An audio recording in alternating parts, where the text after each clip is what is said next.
আজ আমি আমার তরফ থেকে সমস্ত ভারতবাসীকে স্বাধীনতা দিবসের শুভেচ্ছা জানাতে চাই এবং আমি আমার আজকের প্রতিবেদনটা আমাদের বীর সন্তান, ভারতবর্ষের বীর সন্তান নেতাজি সুভাষচন্দ্র বসুকে উৎসর্গ করতে চাই।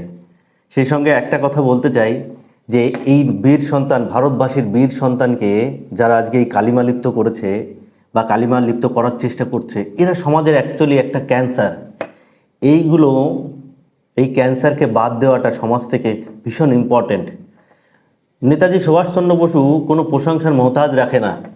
তিনি এত বড় মাপের মানুষ একজন ছিলেন, যাকে নিয়ে যার ইতিহাস আমরা ছোট থেকে শুনতে শুনতে এই পর্যন্ত বড় হয়েছি এবং যে আমাদের সবসময় হৃদয়ে বাস করে। আজকে তাকে যেভাবে কালিমালিপ্ত করেছে, সে সমস্ত কিছু নিয়ে মুখ খোলা খুবই দরকার।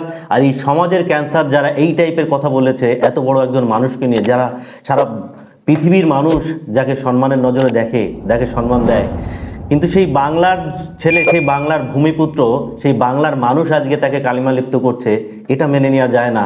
আওয়াজ তুলতে হবে। এবং আমি আমার আজকের প্রতিবেদনে সমস্তটাই বলবো, কে এই অনন্ত মহারাজ, কে এই নগেন্দ্র রায়, তার এত বড় ঔদ্ধত্য কোথা থেকে আসে যে আমাদের বীর সন্তান, দেশের বীর নায়ক নেতাজি সম্পর্কে এত বড় কথা বলে এবং সে এখনও অধরা বাইরে সুন্দর জীবনযাপন করছে। আমাদের পার্লামেন্টে গিয়ে সে এখনও নেতৃত্ব দিচ্ছে, সে এখনও নেতা হয়ে আছে। সমস্ত কিছু জানাবো এই ভিডিওতে, শেষ পর্যন্ত সঙ্গে থাকুন। নমস্কার, আমি সমিত, প্রাইম বাংলায় আপনাদের স্বাগত জানাই।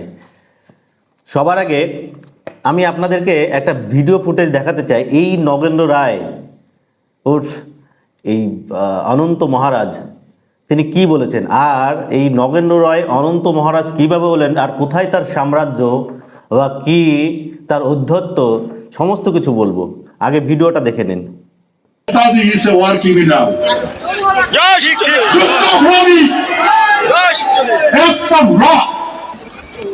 দেশ স্বাধীন করলাম আমরা,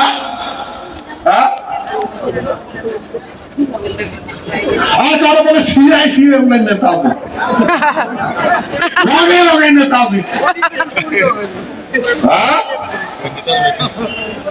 হ্যাঁ, তোমার ডিএনএ টেস্ট করা হবে, তোমার নেতাজি কোটে কোটে ঢুকে যাচ্ছে। নেতাজি তোমার কোটে কোটে ঢুকে আছে, ডিএনএ টেস্ট করা হবে। তোমারটা ঢুকে আছে তো, ঢুকে আছে। নেতাজি ইজ এ ওয়ার্কিং নাও।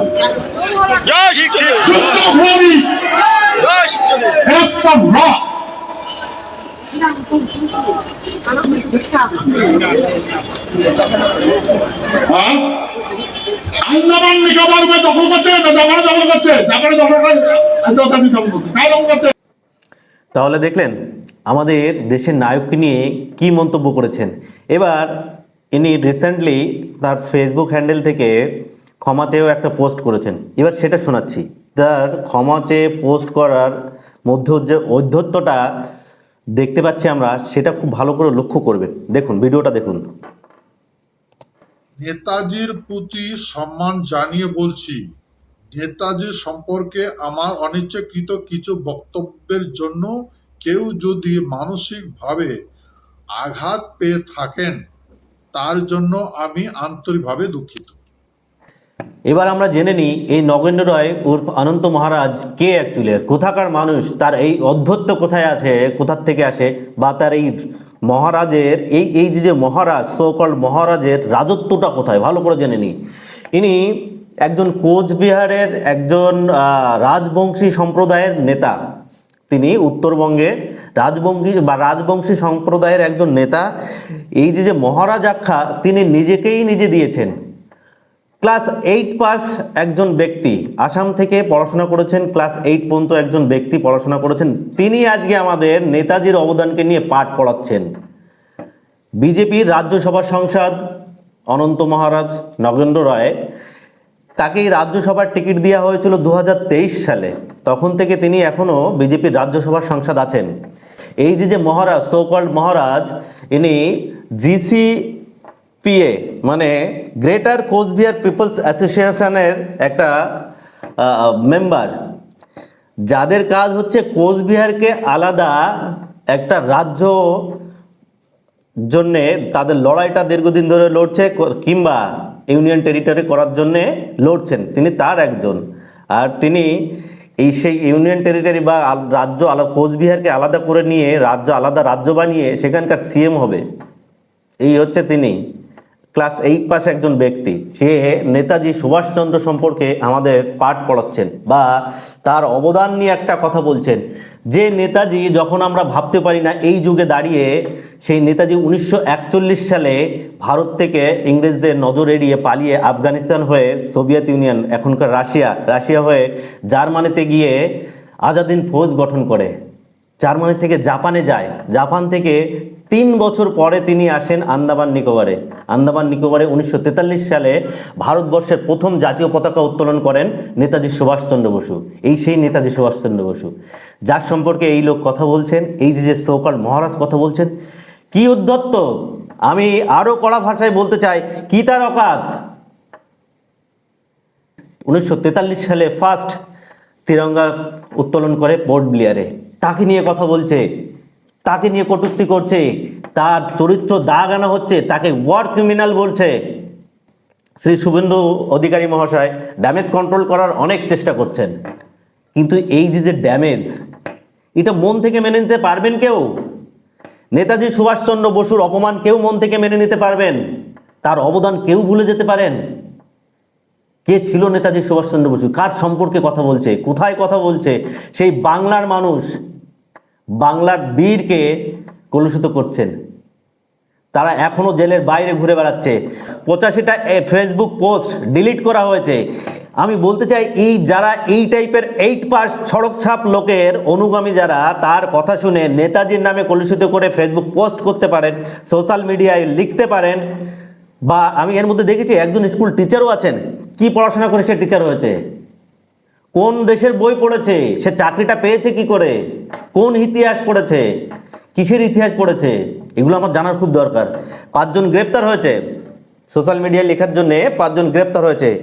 আমার প্রশ্নটা হচ্ছে, ভারতবর্ষের আইন যদি সবার জন্য সমান হয়, যে এদের মাস্টার মাইন্ড, যে সামনে থেকে এসে এই টাইপের নেতাজি সুভাষচন্দ্র বসু সম্পর্কে কথা বলছেন, সে এখনো অধরা কেন? রুলিং পার্টির নেতা তাই, বা প্রভাবশালী তাই? এর পিছনের রাজনৈতিক অ্যাঙ্গেলগুলো আপনাদের খুব ভালোভাবে বোঝাবো। এই যে রাজবংশী নেতা অনন্ত মহারাজ, নগেন্দ্র রায়, একে 2026 সালের ফেব্রুয়ারি মাসে মমতা ব্যানার্জি এনাকে এই বঙ্গবিভূষণ সম্মানটা দেয়। এই বঙ্গবিভূষণ সম্মানটা এখন কেড়ে নেওয়া হয়েছে। মমতা ব্যানার্জির রাজনৈতিক অ্যাঙ্গেল ছিল উত্তরবঙ্গের রাজবংশী সম্প্রদায়ের ভোট ব্যাংক। উত্তরবঙ্গের রাজবংশী সম্প্রদায়ের ভোট ব্যাংকে নজরে রেখে এই টাইপের সড়কছাপ একজন নেতাকে, এই টাইপের 8 পাস একজন নেতাকে বঙ্গবিভূষণ দেওয়া হয়। বঙ্গবিভূষণ কি এতটাই সস্তা হয়ে গেল নাকি? আমার কোশ্চেন থাকবে সবার কাছে, আমার কমেন্ট বক্সে জানাবেন যে বঙ্গবিভূষণের সম্মানটা কি এতটাই সস্তা যে এই টাইপের সড়কছাপ লোককেও দেওয়া যায়, এই টাইপের উন্মাদ পাগলকে দেওয়া যায়? তার বঙ্গবিভূষণ ইতিমধ্যে কেড়ে নেওয়া হয়েছে এবং তার বিভিন্ন ক্ষেত্রে তাকে দেখানো হচ্ছে যে পুলিশের হেফাজতে নেওয়া হবে। এই সমস্ত করে এই যে ড্যামেজ কন্ট্রোলটা বিজেপি করছে, বিজেপি অ্যাকচুয়ালি উত্তরবঙ্গের রাজবংশী সম্প্রদায়ের ভোট ব্যাংকের নজরে রেখে হয়তো বা এই প্রভাবশালী নেতাকে হেরাসতে নিচ্ছেন না, বা তাদের পার্টি কলুষিত হতে পারে, কালিমা লিপ্ত হতে পারে, পার্টির অ্যাঙ্গেল বিভিন্ন দিক থেকে দেখা হচ্ছে। কিন্তু আদৌ এই টাইপের উন্মাদ কি বাইরে থাকার যোগ্য? আপনাদের কি মনে হয়? কমেন্ট বক্সে এসে অবশ্যই জানাবেন। আমি এর প্রতিবাদ জানাচ্ছি। এই যে যারা চুনোপুটি ধরা পড়ে কাস্টাডিতে আছে, এই টাইপের অধ্যত্ত আর এই টাইপের গুন্ডা বাহিনীর নিয়ে যেটা এই কথা বলে, যেভাবে যে ভাষায় নেতাজি সুভাষচন্দ্র বসুকে আক্রমণ করেছে, সে এখনো বাইরে কোন সোর্সে, কিভাবে বাইরে আছে? তাহলে কি আইন সবার জন্য সমান? আইন কি বলে? শুধু ওই সংবিধানের পাতায় লেখা আছে আইন সবার জন্য সমান, আইনের আওতায় সমান। আর এই সরকারের নারাই তো বারবার এটা চলছে যে শাসকের আইন নয়, আইনের শাসন চলবে। এই আইনের শাসন, এই টাইপের উদ্ধত্ত ব্যক্তি, এই টাইপের উন্মাদ পাগল রাস্তাঘাটে ঘুরে বেড়াচ্ছে, আর যাকে তাকে নেতাজি সুভাষচন্দ্র বসুর মতন বীর সন্তানকে এই টাইপের আক্রমণ করতে পারে, এই টাইপের উন্মাদ বাইরে আছে, এটা আইনের শাসন? কি রাজনৈতিক দৃষ্টিকোণ বা রাজনৈতিক বেনিফিটস, রাজনৈতিক লাভ কি এতটাই দরকার যে ভারতবর্ষের এত বড় বীর সন্তানকে একজন অপমান করে যাবে, যে তাকে রাজনৈতিক দৃষ্টিকোণ থেকে দেখে বা রাজনৈতিক ছাড় দেওয়া হচ্ছে, বলা হচ্ছে যে বয়স হয়েছে? এরকম অনেক বয়সী ব্যক্তি জেলে পড়ছে, জেলে গেছে, তারা দোষ করেছে, জেলে আছে। এই যে ভিআইপি ট্রিটমেন্টের যে অবস্থায় আমাদের পার্লামেন্টে এই টাইপের উন্মাদ ঘুরে বেড়াচ্ছে, এটা ভারতবর্ষের গণতন্ত্রের জন্য খতরা নয়? এরা ভারতবর্ষের ক্যান্সার নয়? এই ক্যান্সারগুলোকেই বের করতে হবে, এই ক্যান্সারগুলোকেই রাজনৈতিক পাওয়ার থেকে কেটে ছেটে বাদ দিতে হবে, তবেই ভারতবর্ষে ভালো দিকে যাবে। এই যে রাজনৈতিক স্বার্থে, রাজনৈতিক দৃষ্টিকোণ থেকে দেখে, রাজনৈতিক রুটি ছাকার জন্যে, শুধু কিছু ভোট ব্যাংকের জন্যে এই যে আজকে এই টাইপের ক্রিমিনাল, এই টাইপের অধ্যত্ত, এই টাইপের বাহিনীগুলো বাইরে থেকে যে সমাজে নোংরা ছড়াচ্ছে, যে ক্যান্সার ছড়াচ্ছে, এদের শাস্তি হওয়া দরকার। সবাইকে মুখ খুলতে হবে, সবাইকে বলতে হবে। আজকে নেতাজি, কালকে আরেকজনকে নিয়ে বলবে। দেশের সর্বোচ্চ সম্মান যে নেতাজি, যার নাম নিয়ে আমরা গর্ববোধ করি, যে নেতাজি আমাদের বাংলার ছেলে, আমাদের বাংলার পুত্র, সে সারা পৃথিবীতে তার নাম রেখেছে, সারা পৃথিবীর মানুষ যাকে চেনে, সারা পৃথিবীর মানুষ যাকে সম্মান করে, সেই নেতাজিকে নিয়ে যে কলুষিত, যে কালিমা লিপ্ত করা কথা বলেছেন এই লোক, তার শাস্তি একমাত্র জেল। তবেই মনে হবে যে ভারতবর্ষে গণতন্ত্র চলছে, ভারতবর্ষে আইনের শাসন চলছে। না হলে ওই ভাষণবাজি ভারতবর্ষে আইনের শাসন চলছে। এই আইনের শাসনটা বা এই আইনটা, এই সংবিধানটা কি শুধু গরিবদের জন্যে, ওই সাধারণত চুনোপুটি দুই একজন যে ফেসবুকে পোস্ট করছে তাদের জন্যে, এই সমস্ত নেতাদের জন্য নয়? এদেরকে বাদ দিতে হবে, এই থটটাই বাদ দিতে হবে যে মানুষকে, যে এই টাইপের অধ্যত্ত কোথা থেকে পায়। একটা 8 পাস সড়কছাপ কোথাকার মানুষ, সে রাজবংশীদের নিজেকে রাজা বানিয়েছে। তাহলে শুনুন, নিজেকে রাজা নিজেই অনন্ত মহারাজ নাম দিয়েছেন নিজেকে, আর নিজেকেই সেই রাজ পরিবারের, তাদের ওই রাজবংশীর রাজ পরিবারের সন্তান বলে তিনি ঘোষণা করেছেন। তাকে এই উপাধি কেউ দেয়নি, তিনি তার নিজেকে সেই উপাধি দিয়েছেন। একটা 8 পাস লোক নিজেকে উপাধি দিয়ে যে জায়গায় বসে আছেন, রাজনৈতিক যে পাওয়ার নিয়ে বসে আছেন, তাকে স্টেট গভর্নমেন্ট ছুতে পারছে না, তাকে ভারতবর্ষের সংবিধান ছুতে পারছে না, তাকে ভারতবর্ষের কানুন ছুতে পারছে না। সে কানুনের থেকে ঊর্ধ্বে, সে সংবিধান থেকে ঊর্ধ্বে, সেই ভারত ভূমির থেকে ঊর্ধ্বে, নেতাজির অবদান থেকে ঊর্ধ্বে। আমি উত্তরবঙ্গের তথা কোচবিহারের রাজবংশী সম্প্রদায়ের ভাই বোনদের বা মানুষদের আমি একটা কথা বলতে চাই। এই সমস্ত কালপিটকে যে আপনারা মহারাজ বানিয়েছেন, এরা আপনাদের ঘাড়ে চড়ে আপনাদেরকে প্রজা বানিয়ে নিজেকে রাজা ভেবে যেভাবে দিনের পর দিন শোষণ করছে, এদের চিনতে থাকুন, এদের চেনার চেষ্টা করুন। এরা আপনাদের ভালোর জন্য কিচ্ছু করতে পারবে না, এরা ভালোর জন্য কিচ্ছু করবে না। নিজের অধ্যত্বটা দেখুন, তার প্রভাব প্রতিপত্তি, তার রাজনৈতিক ফল দেখুন। সে আজকে দিল্লি যেয়ে বসছে, এত বড় বড় হেভিওয়েট নেতাদের সঙ্গে মিটিং করছে, আপনাদের জন্য কি এনে দিয়েছে, এদেরকে চিনতে থাকুন। আমাদের ভারতবর্ষে একটা প্যারা টিচার থেকে শুরু করে যে কোনো কন্ট্রাকচুয়াল একজন স্টাফ হতে গেলে, সরকারি স্টাফ তো বাদ দিলাম, তাকে ন্যূনতম শিক্ষাগত যোগ্যতা তার লাগে। একজন 8 পাস ব্যক্তি, সে এমপি ঘুরে বেড়াচ্ছে, উন্মাদ পাগলের মতন কথা বলে বেড়াচ্ছে। ভারতবর্ষের গণতন্ত্রে এটা আছে? কি করে হয়? এরা জনপ্রতিনিধি। একজন প্রতিনিধির শিক্ষাগত যোগ্যতা দেখা উচিত নয়? তার জ্ঞান দেখা উচিত নয়? সে কতটা সমাজের জন্য করতে পারবে সেই যোগ্যতা দেখা উচিত নয়? এইখানেই ভারতবর্ষে পিছিয়ে, ঠিক এই জায়গায়।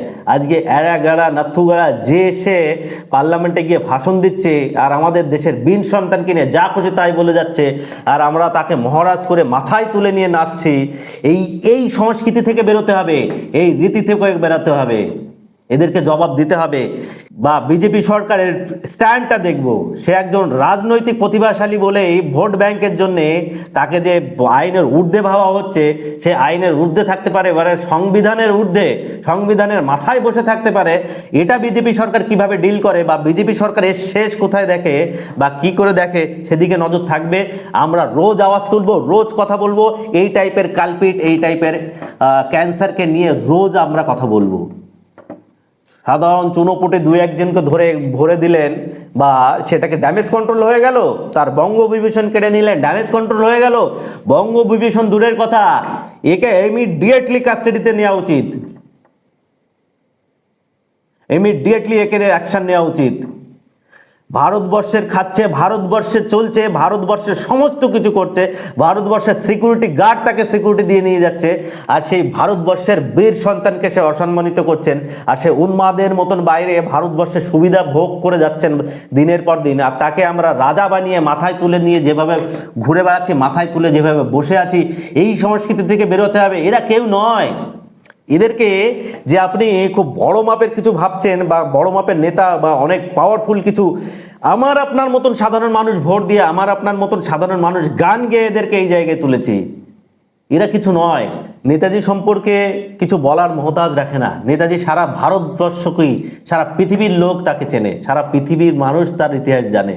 তিনি কি করেছেন এই ভারতভূমির জন্যে, তিনি কিভাবে এই ভারতভূমির জন্য তার শেষ রক্ত পর্যন্ত লড়ে গেছেন, এটা বলার মহতাজ নেতাজি রাখে না। আমি আপাতত সেই রকমের যোগ্যতা এখনও অর্জন করতে পারিনি যে এত বড় মাপের একজন বীর সন্তানকে নিয়ে আমি আপনাদের সামনে এক্সপ্লেন করতে পারবো, তার অবদানকে আমি সমস্ত যথাযথ বলতে পারবো। যত বলবো ততই কম। যেভাবে ক্ষমা চেয়েছেন, তার ক্ষমা চাওয়ার ঔদ্ধত্যটা দেখেছেন, তার বডি ল্যাঙ্গুয়েজটা দেখেছেন। এরা এরা আমাদের প্রতিনিধি, এরা বাংলার লোক। আমার নজর থাকবে বা সবার নজর থাকবে, আমি সবাইকে বলবো যে বিজেপি পার্টি এবার ডিসাইড করুক, ভোট ব্যাংক পার্টি একদিকে না ভারতবর্ষের গৌরব, ভারতবর্ষের বীর সন্তান একদিকে, ভারতবর্ষের নাম একদিকে। সারা পৃথিবীতে কি ন্যারেটিভ পৌঁছাবে, সারা পৃথিবীর মানুষ কি জানবে যে বঙ্গভূমির বীর সন্তান নেতাজি সুভাষচন্দ্র বসু, তাকে নিয়ে সেই বঙ্গভূমির একজন এমপি, রাজ্যসভার এমপি, সেই কথা বলছেন। সারা পৃথিবীতে কি মেসেজ যেতে পারে, বাংলার নামে কি হতে পারে, কখনো ভেবে দেখেছেন? বিজেপি পার্টি কি স্ট্যান্ড নেয় বা কি এর বিরুদ্ধে কি এগেনস্টে কেস অলরেডি হয়ে গেছে 7 তারিখে, এবং তাকে কিন্তু এখনো ধরাছোঁয়ার বাইরে, সে তার মতন জীবনযাপন করছে। তাকে পুলিশ কাস্টাডিতে নেয় কিনা আমাদের সেদিকে নজর থাকবে, এবং পরবর্তীতে আমি আপডেট দেবো এই বিষয়ে। এই যে নগেন্দ্র রায় ওর অনন্ত মহারাজ, এই যে মহারাজ, তার সাম্রাজ্যে কতদিন কিভাবে থাকছে না থাকছে, বা জনতা এখনো ভারতবর্ষের খেয়ে ভারতবর্ষের চলছে, ভারতবর্ষের সিকিউরিটি নিয়ে আগে পিছনে কনভয় নিয়ে চলছে, এর দেখবো আমরা শেষ পর্যন্ত যে কোথায় গিয়ে পৌঁছায়, এই জল কত দূর গড়ায়। পশ্চিমবঙ্গ সরকার কি স্ট্যান্ড নেয় সেদিকে নজর থাকবে আমাদের। আপনাদের মতামত আমার কমেন্ট বক্সে অবশ্যই জানাবেন। এই টাইপের প্রতিবেদন আমি রোজ রাখবো, এই টাইপের কালপিটদের রোজ আমি আইডেন্টিফাই করাবো, সমাজের প্রতি যে অন্যায়টা রোজ হচ্ছে সেটা নিয়ে মুখ খুলবো। তো আজ এই পর্যন্ত, ততদিন ভালো থাকবেন, সুস্থ থাকবেন, নিজের খেয়াল রাখবেন। নমস্কার।